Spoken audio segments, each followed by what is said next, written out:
तो last episode के and पे हमने देखा था कि मास्टर हो वुकोंग के सामने घुटने टेक देते हैं और उसे कहते हैं कि प्लीज सर मुझे माफ कर दीजिएगा। जैसा आप कहेंगे बिल्कुल वैसे ही होगा। बताएंगे आगे का प्लान क्या है। तो वुकोंग कहता है कि चलो शुक्र है कि कम से कम डार्क फैक्शन के लोग इतने समझदार तो है नहीं कब जहाँ पर किसके सामने घुटने टेकने हैं। तो इसी के साथ ही उसे कहता है कि आपका ये हम्बल सर्वेंट जानना चाहता है कि आप ये कैसे करेंगे। तो वुकोंग कहता है कि तुम्हें बिल्कुल परेशान होने की जरूरत नहीं है, मैंने यहाँ पर सब कुछ पहले से सेट कर दिया हुआ और बहुत ही जल्दी यहाँ पर डार्क फैक्शन मेरे कंट्रोल में होने वाली है। तो वुकोंग उसे कहता है कि तुम्हें यहाँ पर ज्यादा कुछ करने की जरूरत नहीं पड़ेगी, तुम्हें बस यहाँ पर अपने नीचे जितने क्लैंस हैं उन सभी की कोऑपरेशन मुझे देनी होगी। मेरे कहने का मतलब यह है कि आज से मैं यहाँ पर तुम्हारी डार्क फैक्शन का कंट्रोल पूरी तरह से अपने हाथ में लेने वाला हूँ। यानी कि तुम यहाँ पर हो फैक्शन के मास्टर तो रहोगे लेकिन उसका कंट्रोल मेरे हाथ में रहेगा और मैं यहाँ पर तुम्हें जो कहूंगा तुम्हें वो करना होगा। तो इसी के साथ ही मास्टर हो से कहता है लेकिन ये इतना भी आसान नहीं होने वाला, मुझे तो लगा था कि तुम यहाँ पर नैमगोंग की साइड के ऊपर हो। तो वुकोंग कहता है कि मैं नैमगोंग फैमिली में रह रहा हूँ लेकिन इसका मतलब ये नहीं है कि मैं नैमगोंग फैमिली की साइड के ऊपर हूँ।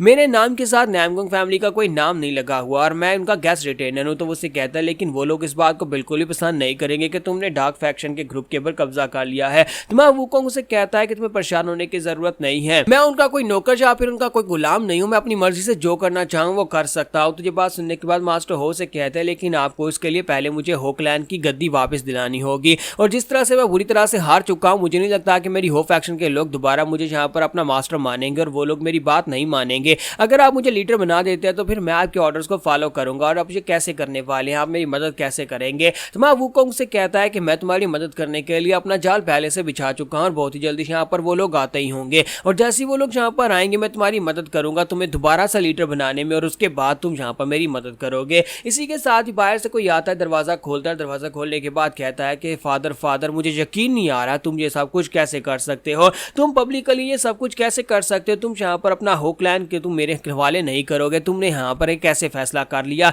तो ये उसका बेटा होता है जो अपने साथ एल्डर्स को लेकर आया होता है और उसे कहता है कि अब जबकि यहाँ पर तुम्हारे मरने के बाद गद्दी मेरी होनी थी और मैं नया सक्सेसर हूँ तो फिर तुम यहाँ पर ये कैसे कह सकते हो कि तुम ये गद्दी मेरे हवाले नहीं करोगे। तो इसी के साथ ही मास्टर हो से कहता है कि बच्चे तुम यहाँ पर कैसे पहुंचे, तुम्हारा वुजिन भी वहां पर आ जाता है। तुम्हारा वुकोंग से कहता है कि ये क्या तुम तो बड़ी जल्दी इनको मना कर ले आए। तो वुजिन कहता है कि मुझे इनको मनाने की जरूरत ही नहीं पड़ी, मैंने जाकर उस बंदे से कहा कि तुम्हारा बाप पब्लिकली अनाउंस कर रहा है कि वो हो फैक्शन का जो कंट्रोल है वो नैमगोंग के हाथ दे रहा है। ये बात सुनते ही उसके पांव में आग लगी और वह भागता हुआ अपने एल्डर्स को लेकर जहां पर आ गया। उसने इस बात को कंफर्म भी नहीं किया कि ये कोई जाल भी हो सकता है। तो इसी के साथ ही मास्टर हो कहते हैं कि मास्टर सन प्लीज यहाँ पर मेरी मदद करें, आपने कहा था कि आप मेरी मदद करेंगे। तो वहां वुकोंग से कहता है कि हाँ मैंने तुम्हारी मदद कर दी है ना, देखो स्टेज सेटअप हो चुकी है, तुम्हें बस इस बच्चे को हराना है और उसके बाद तुम दोबारा से इनके लीडर बन जाओगे। तो इसी के साथ ही वुकोंग जो था वहां पर खुश हो रहा होता है कि अब यहाँ पर इस बुढ़े आदमी को इसको हराना पड़ेगा और इसको हराने के बाद सभी लोग इसे दोबारा से अपना लीडर मान लेंगे। वुकोंग भी से कहता है कि मेरे ऊपर भरोसा रखो, इस छोटे चूजे को हराना तुम्हारे लिए मुश्किल नहीं होना चाहिए, तुम्हारी तो बेटा है, तुम इसे बड़ी आसानी से हरा दोगे, आप जल्दी से फाइट के लिए रेडी हो जाओ।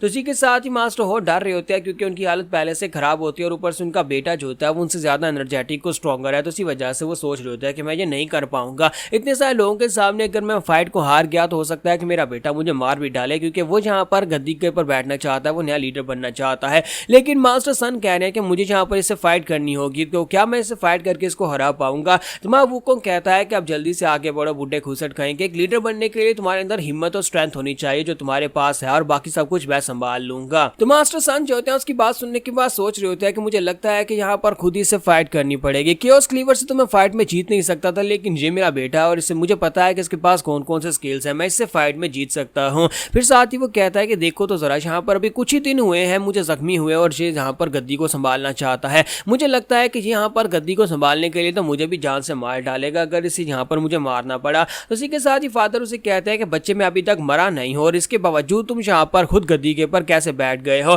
तुम्हारी हिम्मत कैसे भी यहाँ पर इस बुढ़े आदमी के होते हुए जिंदा होते हुए गद्दी के ऊपर बैठने की। तो इसी के साथ उसका बेटा जो होता है तलवार उसकी तरफ फेंकता है। तो जैसे वो तलवार उसकी तरफ फेंकता है तो मास्टर हो कहते हैं कि हमारे म्यूजियम के अंदर और डार्क फैक्शन के अंदर एक बहुत ही खास कथा है। वो कथा यह है कि जब भी कोई आपकी तरफ ब्लेड फेंकता है तो उसका मतलब यह है कि वो आपके साथ लाइफ टू डेथ बैटल करना चाहता है, इसी वजह से उसने अपना ब्लेड आपकी तरफ फेंका है और ये उसके लिए बड़ी रिस्पेक्ट की बात होगी और आपके लिए डिसरिस्पेक्ट की बात होगी अगर आप उसके ब्लेड को उठाकर उसे फाइट नहीं करेंगे। तो इसी के साथ उसका बेटा जो था अपने ब्लेड निकालता और उसे कहता है कि फादर आप जल्दी से अपनी तलवार निकालो, उम्मीद करता हूं कि तुमने अपने जख्मों को हील कर लिया होगा और तुम फाइट करने के लायक हो। आज मैं जहां पर सभी के सामने साबित करूंगा कि नया पैट्रियार्च बनने के सिर्फ और सिर्फ मैं ही लायक हूं। तो फादर उस ब्लेड को उठा लेते हैं और कहते हैं कि बच्चे तुम जहां पर अभी तक ठीक तरह से खड़े होना भी नहीं सीख पाए और अपने बाप के सामने आकर खड़े हो गए हो। क्या तुम्हें वाकई में लगता है कि तुम यहाँ पर अपने बाप को फाइट में हरा सकते हो? और इसी के साथ ही दोनों के बीच में फाइट स्टार्ट होती है। तो इसी के साथ ही वहां पर उसका बेटा जो होता है वो ज्यादा एनर्जेटिक होता है, उसका स्टेमिना ज्यादा होता है, तो वो अपने बाप को पीछे की तरफ दबा रहा होता है। तो उसका बेटा उसे कहता है कि फादर, तुमने यहाँ पर हो फैक्शन का नाम खराब कर दिया, तुम डार्क फैक्शन के लीडर होने के लायक नहीं हो। पहले तो तुम यहाँ पर बुरी तरह से फाइट में हारे, उसके बाद तुम नामगोंग फैमिली की मेहनतें कर रहे थे और साथ ही तुम अब यहाँ पर हो फैक्शन का कंट्रोल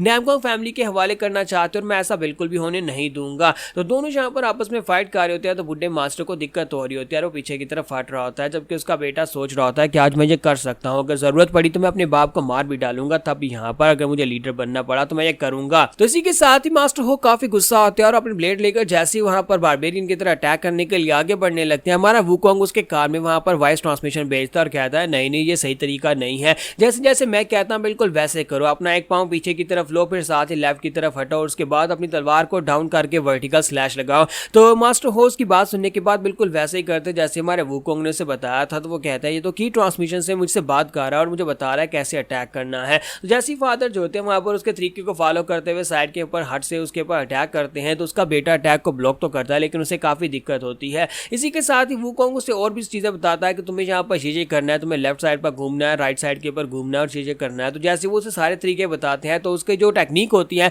वो पहले से थोड़ी सी अजीब हो जाती है और इंप्रूव हो जाती है, क्योंकि यहाँ पर उसके बेटे ने भी सेम टेक्निक को मास्टर किया हुआ है। वो कहता है कि ये क्या फादर, ये कौन से मूव्स को यूज कर रहे हैं, मैंने भी सेम टेक्निक को मास्टर किया हुआ है लेकिन फादर आज यहाँ पर कुछ ज्यादा इरेगुलर मूव्स को यूज कर रहे हैं। इसका मतलब यह है कि इस बुड्ढे खूसर ने अपने बेटे को सारी टेक्निक्स नहीं सिखाई थी, इसने यहाँ पर इस टेक्निक के अल्टीमेट लेवल को अपने लिए बचा कर रखा हुआ था। और उनके सभी एल्डर्स भी वहां पर खड़े खड़े यही सोच रहे होते हैं कि लगता है कि हमारे मास्टर हो अभी भी यहाँ पर पैट्रियार्च बनने के लायक हैं। तो यहाँ पर इस फाइट का रिजल्ट क्या निकलेगा, क्या मास्टर हो अपने बेटे को हरा देंगे और दोबारा से अपने डार्क फैक्शन का कंट्रोल हासिल कर लेंगे या नहीं, ये हम नेक्स्ट एपिसोड में देखेंगे।